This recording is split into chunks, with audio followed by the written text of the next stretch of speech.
Patrick Hicks Music Stories presents Every Grammys Ever, the 18th Annual Grammy Awards, February 28th, 1976. Alright, let's take a minute to talk about Andy Williams. He's back to host again for the 6th time in a row. So what's the deal with this guy? Why was he so good at hosting? I found a couple clips of him hosting online and he seems fine, but I think that maybe his best jokes haven't been preserved on YouTube.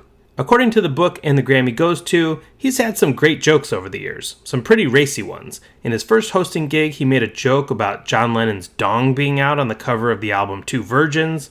And on tonight's awards, he apparently makes a joke about the Grammys turning 18, so they can now be taken across state lines without violating the Mann Act. By the way, did you know that Chuck Berry never won a Grammy? Anyway, Andy Williams also made jokes about Watergate, and tonight he made a joke that they would be opening more envelopes than the CIA, so shout out to Andy Williams. Best New Artist tonight is an interesting one. It goes to Natalie Cole, who also won Best R&B Vocal Performance Female tonight for This Will Be an Everlasting Love. And this is, I'm pretty sure, the first time a child of a previous Grammy winner has won a Grammy themselves. Frank Sinatra's daughter Nancy had been nominated at the 9th and 10th Grammys, but never won. And also, more significantly than that, Natalie Cole is shockingly the first black artist to ever win Best New Artist. But then, in what I hope is just a coincidence, you see in Song and Record of the Year some of the whitest nominations you've ever seen in your life. In Record of the Year, we've got Rhinestone Cowboy by Glenn Campbell, Mandy by Barry Manilow, The Eagles' Lion Eyes, Janis Ian's At 17, and then the winner, Love Will Keep Us Together by Captain and Tennille.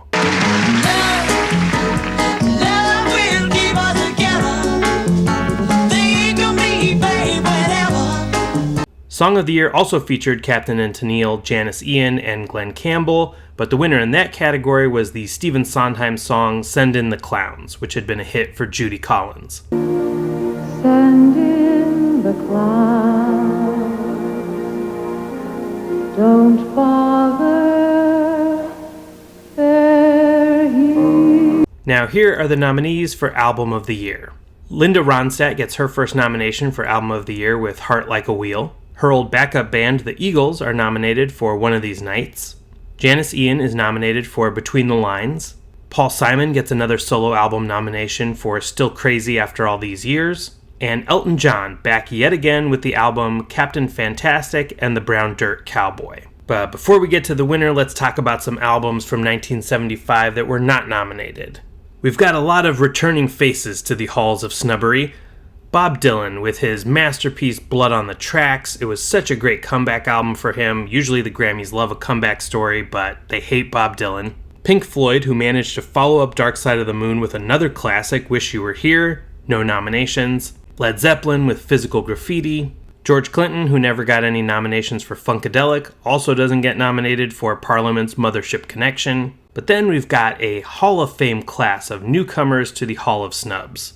You've got Tom Waits with Nighthawks at the Diner, Patti Smith with Horses, and then Bruce Springsteen's Born to Run, one of the best albums of the entire decade, and one that it seems like the Academy would have eaten up, but he gets no nominations. They will make up for that later in his career.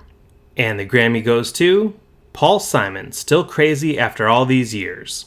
An album that was released October 17th, 1975, which was technically after the Grammys eligibility year had already ended, but still gets nominated. And the biggest song from this album was the single 50 Ways to Leave Your Lover, which Paul Simon had actually performed at the Grammy Awards show this night, but it wasn't nominated for anything because it wasn't released as a single until December of 1975. So we will actually see it appear again at next year's awards. Why? Why do you do this, Grammy? Stop doing that.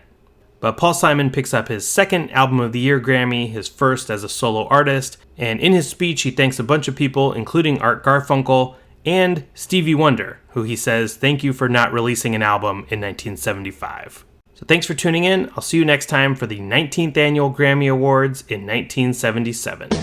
Just slip out the bad tack, make a new plan, Stan. Don't need to be coy, Roy. Just get yourself free.